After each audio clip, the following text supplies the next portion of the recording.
qaar ka mid ah dhalinyarada ku dhaqan magaalada Shinile ayaa iyaguna ka biyo diiday bilaabista kaarka codbixinta isla markaasina sheegay fariin u diray xukuumadda iyo mas'uuliyiinta gobolka City in arrintaasi ay fiiro ka yeeshaan isla markaasina sheegay inayna u cuntamin in la bilaabo kaarka codbixinta maadaama dhibaatooyinkii wali la soo afjarin galbeedka gobolka City ka socday waa kuwan qaar ka mid ah oo nooga warbixinaya dareenkooda ku aadan bilaabista kaarka codbixinta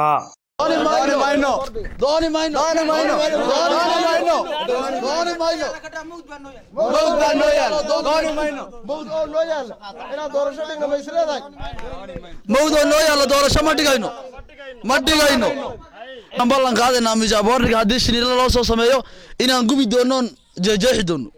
هذا اللي قبل أول وقت بنراقدون تحته واقص وقول دوني ما إنه دور شلا دوني ما إنه دور شلا صوتي كان هنا بسم الله الرحمن الرحيم مقعي وهذا علي حسن waxaan ka warbixinayaa dhibta ka jirta galbeedka waxa weeyaan galbeedka dhibaatay ka jirto dadkayga la leenayo oo moodkayga dibadda yaalo oo dhaawacaygu dibadda yaalo maanta doorasho sidee la igu keenay oo waxa weeyaan wax ku dooran la oran waxa kolkuu qofku xorriyad haysto oo nabad haysto oo waxa weeyaan degan yahay ay dawladda sare ay og tahay ayuu wax doortaa oo damiirkiisa wax ku doortaa ku codeeyaa oo waxa weyn xildhibaanadiisa uu halka ay u tagaan laakiin maanta aanay dhibaato weyn galbeedka gobolka City dhibaato weyn baa jirta kolka waxa weeyaan anagu inaan maanta doorasho aan qaato oo wax codeeyo oo kaar goosto ima banaano dhibtayda dawladda dhexe way arkaysaa waxba kama qabanayso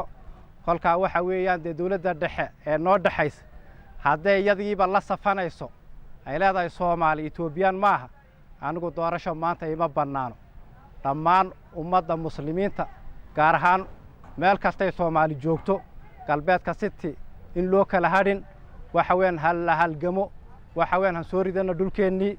waxa weeyaan meelba cidba uma deynayno waxa weeyaan dhulkeenno soo wada ceshano ayay doorasho noo banaanta ee doorasho wax la yiraahdo nooma banaano nin kasta oo fadhiya sheekada laga kaco hal la halgamo dhulkeenna soo ridana baan leeyahay Muuse Aadan Cali Waleera waxaan ka hadlayaa dhibta ka taala gobolka City galbeedka gobolka City taayo lagu xasuuqmay umeydkeegii iyo dhaawacayagii iyo dhimashadeedii ay dibadda maanta taalo doorasho qaata waxaan yeelana ma waxna ma dooran karno ninkii xasuroona qalbigiisu uu fadhiyay ee nabad ku fadhiya ayaa wax doorta ma dooranayno ma yeelayno taa Soomaali hadii la yiri Itoobiya kamid ma tihid dawladii dhaxayada oo daawanaysa dhibta meesha ka dhacday ay tiri Itoobiya kamid ma tihidina day haarun Itoobiya kamid ma nihin anagu waxaan moodeynay dawlad dhaxayna dhulka ka jirto inay wixii dib meesha ka jirtana ay ka dadka ummadda iyada u dhaxaysay kala dhawday ahayd iyada oo isku daawanays oo umulaha lagu dooxay oo cubadkii lagu gowrgowracay 700 qof la gowrgowracay oo maantana waliba la dafirayo ay shalayna dawladda dhaxayntay afar dhex timiday ay 50 qof ka dhex qaadatay intii kalena ay ku dhex jirto wali mushiga umeydkeegi wali dibadda yaal doorasho qaata ma yeelayno ma wada noolaan karnaba haddaan wada noolaanayno maxaa marka hore calanka lagala dhex doono oo lagala dhex geynay anoo la hadlay waliba kuwa maamulka naga ee deegaankayga anoo la hadlay maxay calanka la dhex doonayeen inay ugu dhex geynayeen maantana doorasho qaata dhulka hadda la iibiyay baan haddana ma aragtay doorasho aan sameynaa waa la iibiyay dhulka saddexdii maahayna 5 kala wali la sii iibiyay waxaan qaadanayna ma qaadanayno islaan quri haday naga hadhana waan ku dhimanaynaa taas mana yeelayno assalaamu calaykum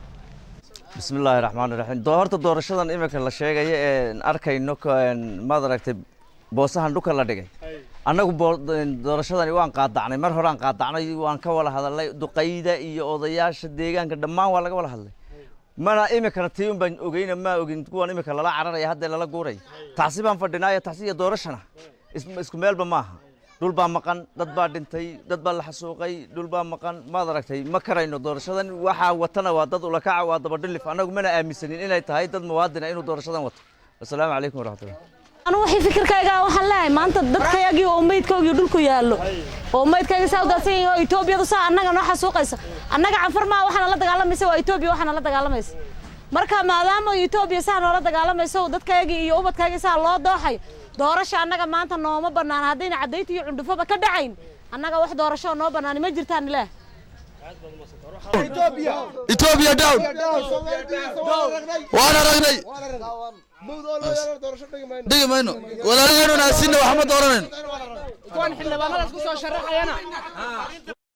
guud ahaan kaarkan codbixinta oo habkii ugu dambeysay la rabo in laga diiwaan geliyo gobolkan City ayaa haddana waxa xaniban ilaa iyo 32 goob doorasho isla markaasina guddiga doorashooyinku ayna ka qabanay wax doorasho ah isla markaasina waxa arintaas ay caqabad ku noqon doontaa mustaqbalka tuulooyinkaasi oo la rabo in loo gooyo sidii kuwii horeba dhibaatooyinka looga dhaxabuuray deegaankaasi odacaliga